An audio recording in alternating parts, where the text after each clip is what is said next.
gérer les problèmes après la mise bas. Dans cette vidéo, on me propose de vous donner quelques solutions préventives pour ne pas avoir des problèmes après la mise bas et comment résoudre certaines d'entre elles.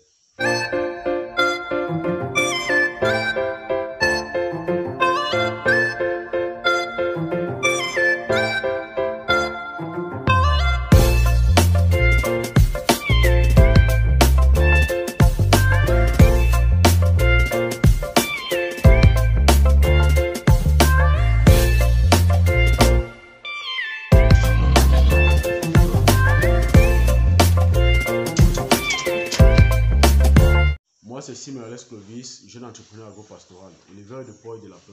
Sur cette chaîne, nous vous parlons d'élevage, d'agriculture et d'agrobusiness. Nous vous parlons de vente. Nous vous donnons des astuces 2 fois par semaine pour vous permettre aussi de réussir votre élevage. De ne plus passer par les erreurs par lesquelles nous sommes passés lorsqu'on débutait.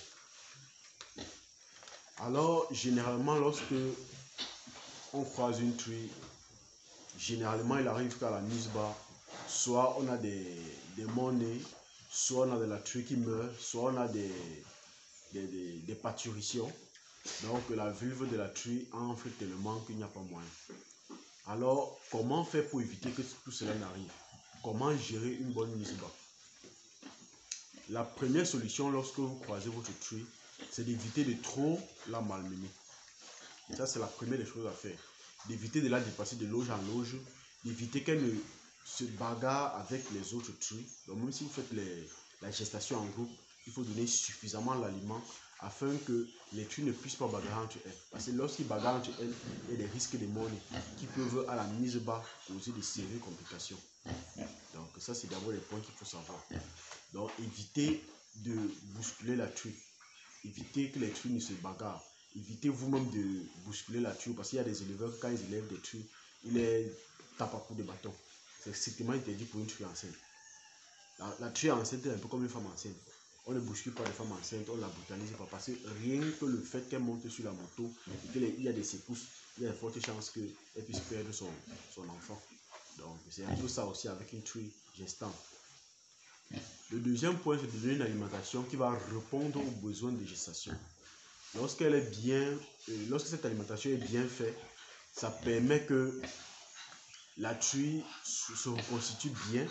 Les porcelets ou alors les porcelets se fixent solidement sur le cordon ombilical pour déjà limiter ces ruptures du cordon ombilical par rapport au porcelet, par rapport au fœtus dans le ventre. Donc, il y a cette formule alimentaire de gestation qui va permettre que les porcelets grandissent très bien et que la truie soit aussi en pleine forme.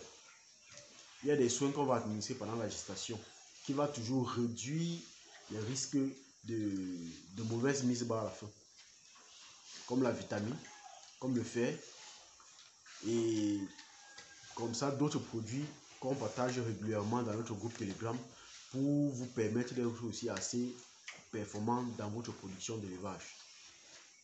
Il faut savoir qu'une truie doit être bien suivie pendant la gestation afin de réduire au maximum les risques d'avoir des monnaies. Il faut savoir cela.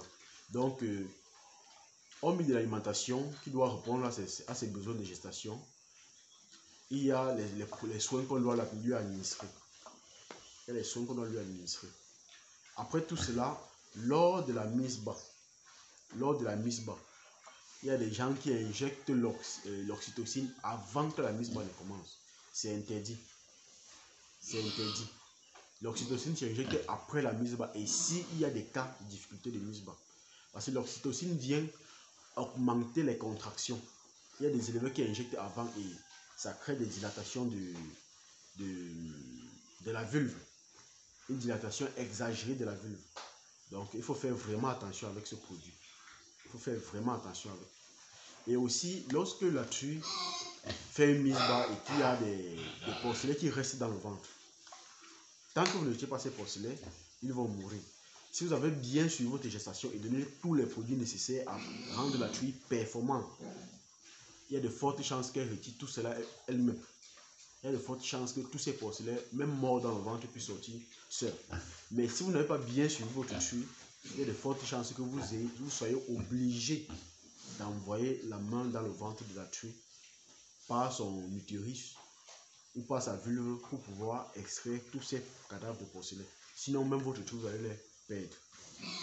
Sinon, votre truie, vous allez les perdre. Donc, faites vraiment attention à cela. Faites vraiment attention à cela. Et lorsque votre truie a une dilatation exagérée de la vulve, comment résoudre ce problème? Dans un premier point, donnez un anti-inflammatoire. Donnez un antibiotique. Dès que vous faites ces 2 injections, après vous faites une injection de vitamines. Là, ça permet que la femelle reste continuellement en consommation d'aliments. Et vous faites ce traitement chaque jour afin que la vulve puisse rentrer aisément. Et faire péter les porcelaines de manière saisonnière. Ou alors même régulière, parce que ça, là, les porcelaines vont commencer à avoir des petits problèmes. Parce que là, ça va commencer à empêcher que le lait ne coule. Parce que déjà après la mise bas, quand la truie met bas et qu'il y a des problèmes secondaires, généralement 2 jours après, le lait a tendance à ne plus couler. Donc faites très attention. Et quand la truie a cette dilatation exagérée de la vulve, attention d'injecter encore l'oxytocine. Faites très attention. Ça pourrait vous prendre très très mal. Donc ça, c'est bien les points que je voulais vous faire vraiment faire attention vraiment à cela. Lorsque vous avez des trucs qui veulent mettre bas, faites vraiment attention à ceci. Alors la famille, si cette vidéo vous a plu, likez, abonnez-vous et partagez massivement. Posez vos questions dans les commentaires afin que nous puissions apporter d'autres éléments de réponse, que nous puissions mieux vous servir. Ensemble, on est plus fort.